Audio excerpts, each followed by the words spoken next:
Very good morning. Ram Ram, Sitaram, જય શ્રી કૃષ્ણ, જય માતાજી, જય ગોપાલજી, ઠાકરધણીજી, જલારામજી, જિનેન્દ્રજી, સ્વામિનારાયણ, મહાદેવ હર હર હર મહાદેવ. કેમ છો? મોજમાં?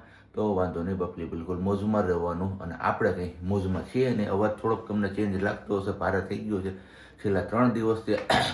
ગળામાં પેલું બળતરા ને એવું થતું હતું, તો હવે લાગે છે કે શરદી પાકી હોય. કારણ કે આજે સવારે નાહવા ગયો ને ત્યારે થોડુંક ખોડખોડ ખીખડું અંદર, એટલે કીધું હવે કંઈક મટવાના અણસાર દેખાય છે. બાકી ગળું બળતું હોય ને ત્યાં સુધી ક્યાંય ચેન જ નહોતો પડતો. રાતે સૂવામાં પણ એવું થાય અને અત્યારે પણ સહેજ તો પેલું થાય જ છે.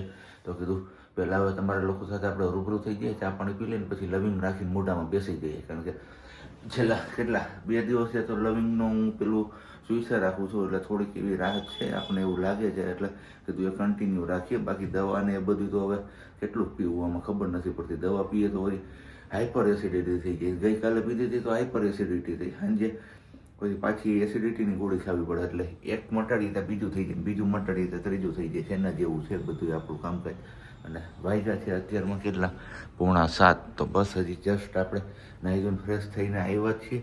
અને અહીંયા અમારી આ બેનબાની કાર આપણે અહીંયા ઘરે લેતા આવ્યા છીએ. કારણ કે હવે કીધું અહીંયા એમને અગાસી ઉપર અથવા તો શેરીઓમાં જ્યારે સાંજનો સમય હોય અને ટ્રાફિક હળવો હોય ને ત્યારે કીધું એમની સાથે આપણે બહાર લેટર મારવા લઈ જશું, એટલે એમને પણ મજા આવે. કારણ કે ઘણી વાર એ યાદ કરે ફોવી ફોવી ફોવી એમ કરતી હતી. એટલે 4 વ્હીલ આપણે સરખડીએ પડી હોય પછી અહીંયા એમને ફોવલાવી કેવી રીતે એ ખબર નથી પડતી. કારણ કે આ પણ આપણું હારોહાર પેલું થઈ ગયું છે હવે. એટલે આનું પણ કંઈક કરવું જોશે, પૂછવું પડશે કે હવે શું થશે આમની અંદર. એટલે હવે એક ઓપ્શન આપણા હાથમાંથી જતો રહ્યો છે, તો બીજો ઓપ્શન આપણે તૈયાર રાખ્યો છે, જેથી કરીને બેનબાને કંઈ પ્રોબ્લેમ ના પડે.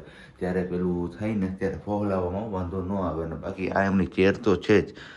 તો આ ચેર ઉપર પણ એમને મસ્ત મજાની પેલું આમ ઝૂલવાની સ્ટાઇલ છે ને, એટલે એમને મજા આવે છે. તો ઘણી વાર એમાં પણ બેસતી હોય છે. ને હવે એક આ નવું રમકડું આપણે એમને આપ્યું છે, બ્રેઇન એમનું ડેવલપ થાય ને એ માટેનું.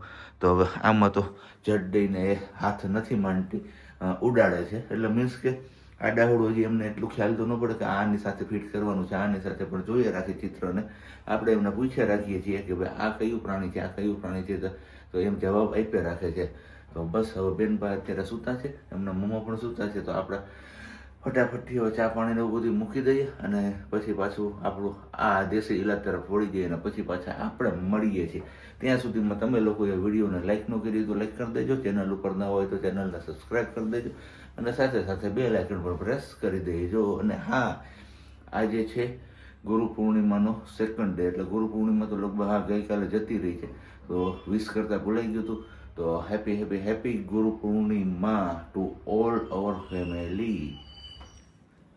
આપણે ચા પાણી પીને બધું ફ્રી થઈ ગયા. બેનબા જાગી ગયા છે. તો બેનબા માટે બને છે અહીંયા મસ્ત મજાની ગરમા ગરમ રોટી ને વાલી. વેરી ગુડ મોર્નિંગ, જય Shri Krishna. Very good morning, જય શ્રી કૃષ્ણ. કેમ છો બધા? મજામાં ને? હા, જય શ્રી કૃષ્ણ. તારી કેવું છે? અરે વાહ વાહ વાહ, મારા કાનાની કેવું છે? હે સીતારામ? અરે વાહ, દાદાને સીતારામ કરી દીધા ને તે? હા. તો બસ ચા તો આપણે ઓલરેડી અહીંયા બનાવીને રાખ્યો છે. અને સિયા માટે બને છે ગરમા ગરમ. શું બને છે ગરમા ગરમ? હા, તો હાલો આપણે ક્યાં બેસવાનું હોય હવે? હા, તો બેસી જાઓ અહીંયા. અરે શાબાશ શાબાશ શાબાશ. હા, જો શું ભપ થઈ ગઈ હતી ત્યાં.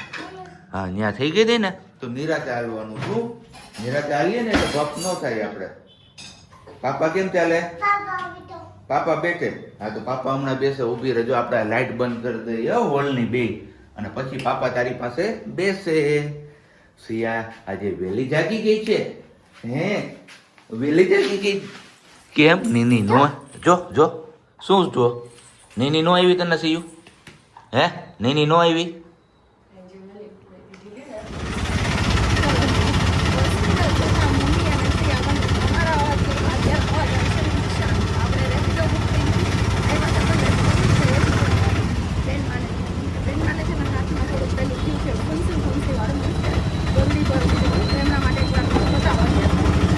શું બને છે?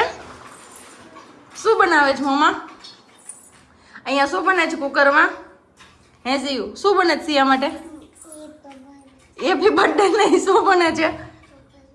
પોપકોર્ન. એને પેલો અવાજ આવે છે ને એટલે કે હેપી બર્થડે ટુ યુ. સિયા જો બધા હેપી બર્થડે કીધું તું બધાને થેન્ક યુ બોલી દો. કેમ કહેવાનું થેન્ક યુ? કહી દે કેમ કહેવાનું? એમ નહીં, કેમ કહેવાનું thank you? Cu thank you કેમ કહેવાનું હોય? મમ્માએ કેમ શીખવાડ્યું શિયાને થેન્ક યુ કહેતા? હે સીયુ? સીયુ એનો અવાજ થાય છે ને અહીંયા કુકરમાં, અહીંયા ધ્યાન છે બેનબાનું.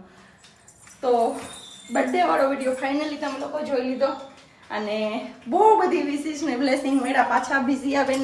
તો again thank you so much. અને બીજું કેકની તારીફ બહુ બધાએ કરી, બહુ બધાએ વખાણ કર્યા કે પ્રજ્ઞાબેન બહુ મસ્ત કેક બનાવી.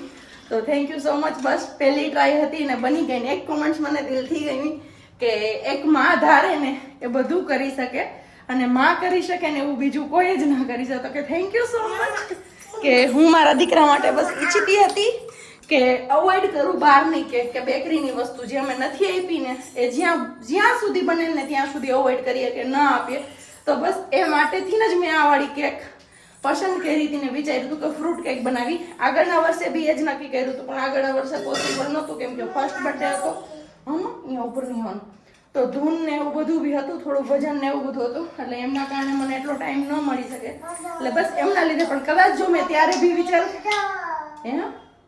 ત્યારે બી કરવા માંગ્યું હોત ને, જો વિચારી લીધું હોત ને કે નહીં હું કરીશ જ અને કરી લઈશ જ તો બની જાય. આ વખતે બી એ થયું. ફ્રૂટ લેવા ગયા ને ત્યારે પણ સિદ્ધાવાલે કીધું કે રહેવા દે ને નહીં પહોંચાય તો શું કરીશ, પણ મેં કીધું નહીં, મેં નક્કી કર્યું છે કે હું કરીશ અને બનાવીશ જ. તો થેન્ક યુ સો મચ. બધાને કેક પસંદ આવી એ બદલ થેન્ક યુ. અને એક કમેન્ટ્સ તો એવી પણ હતી કે થેન્ક યુ કે પ્રજ્ઞાબેન તમે કેકનો ઓર્ડર લેવા માંડો. હે શ્રી આપણે કેકનો ઓર્ડર લેવો છે? ફ્રૂટ કેક બનાવીએ છીએ એમનો ઓર્ડર લેવો છે આપણે? લેવો છે. ઓકે ડન ડન કરી દો બધાને. Done done. એમને જો પેલું કીધું હતું ને એ આ વાળું છે. એમના લીધે અમે ગયા હતા હોસ્પિટલ. એમને અત્યાર સુધી ખંજવાળ નહોતી એવી પણ હવે અત્યારે અહીંયા ખંજવાળે છે એટલે મેં બી હવે જોવું પડશે. ચલો એમના પોપકોર્ન બનીને રેડી છે.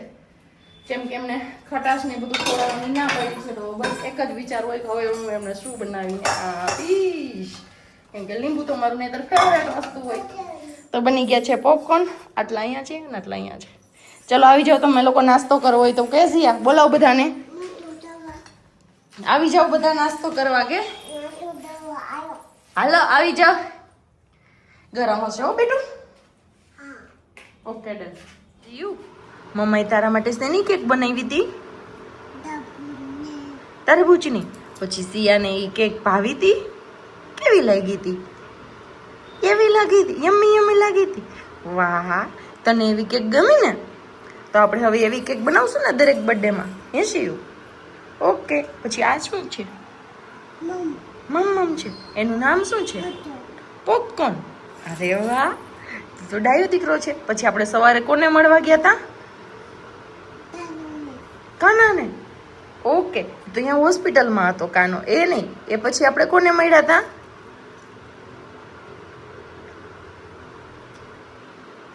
કોને મળ્યા હતા આપણે? હનુમાન દાદાને. એ તો ઘરેથી મળીને ગયા હતા આપણે. હોસ્પિટલ આપણે પહોંચી ગયા પછી કાનાને મળ્યા. પછી ક્યાં ગયા હતા? પછી મેડમે તને આમ શું કર્યું હતું? તો કોને મળ્યા હતા આપણે? મેડમને મળવા ગયા હતા ને આપણે. પછી મેડમે સિયાને કેમ ચેક કરી હતી? કેમ ચેક કર્યું હતું? એમ કરું તું, એમ કરું તું, મમ્મા નહીં કરું તું. એ તો સિયા ડરે નહીં ને એટલા માટે કરી હતી. જસ્ટ ઘરે પહોંચ્યા છીએ અને બેનબા શું લેવા જવાનું છે સિયા આપણે? શાકભાજી.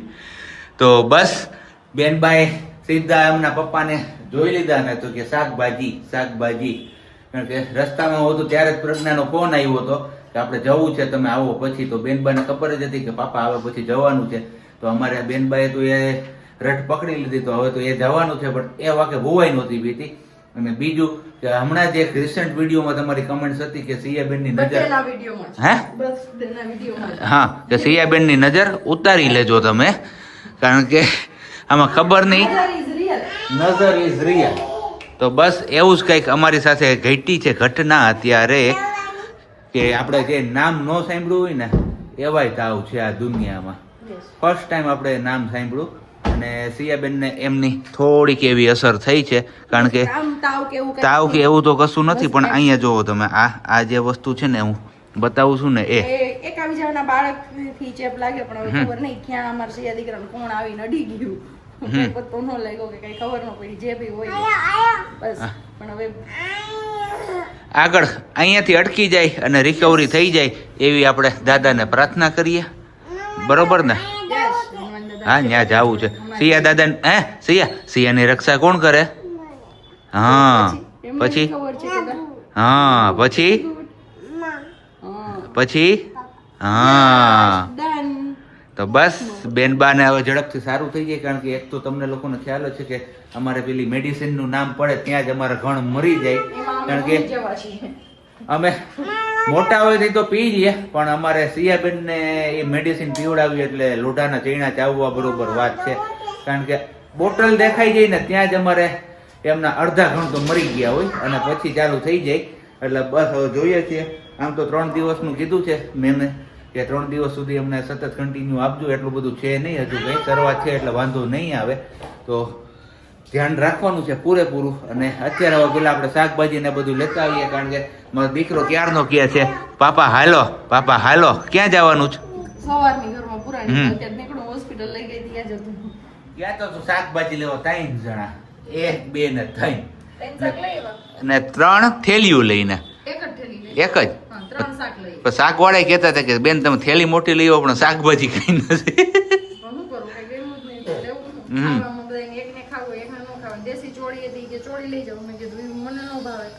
હા તો બસ છેલ્લે આવ્યું હરવાડે આવડું ગવાર અને એમને તું અત્યારે બીટે હે ગવાર તો બાફીને કરી કે એમને ડાયરેક્ટ ખાઈ લઈ તું હોય નકર તો બાફીને કરતા હોય ઓકે અમારા બેનબા પણ હેલ્પ કરાવે છે એમના મમ્માને એટલું હજી તોય કે એટલી હેલ્પ તો કરાવે જ તને પણ કઈ નહીં બેનબા ના જોઈએ ને તો મને હે ને કેમ થઈ છે હવે સ્ટ્રોંગ તો છે પણ જો મોઢું એક દીમાં હા સિયા આમ જો સિયા કેતો સિયા દાદા બોલ મને જલ્દી સાજી કરી દો હા એટલે મારે દવા નો પીવી પડે હા તો અત્યારે ખાઈ પીને ગયા હતા આપણે કપડાં લેવા માટે અને સાથે સાથે બેનબાને જે પેલી એમની કાર છે એ કારમાં રાઈડ કરાવવા માટે પણ નથી બેનબાને પેલું બરોબર ને તો નથી એન્જોય કરતી તો કંઈ નહીં કીધું પેલો પાછા આપણે ઉપર જતા રહીએ અને એમને ઉપર જ જવું છે એવું જ કહેતી હતી ઘરે રહેવું છે બીજે ક્યાંય નથી જવું કહે ને કે આમ મજા ન હોય ને તો જેવું ક્યાંય પોરવાય નહીં ને એના જેવું છે અત્યારે હાલત તો બસ કીધું થોડીક વાર આમાં જો એ ફરે ને તો એમનું માઇન્ડ થોડુંક ફ્રેશ થાય તો મજા આવે એમને પણ ના આમાં પણ જામી આ ગાડીમાં અત્યારે બાકી સરકડી આવી જો એટલી એન્જોય કરતી હોય કે એની વાત જવા જો તમે તો કંઈ નહીં ચલો બેનબાને એમના મમ્મા લઈને જતા રહીએ છે ઉપર તો આપણે હવે ગાડીને પાછી ઉપર પાર્કિંગમાં પાર્ક કરી દઈએ કારણ કે અહીંયા આ પાર્કિંગ તો આપણા માટે ટૂંકું પડે આ ગાડી રાખવા માટે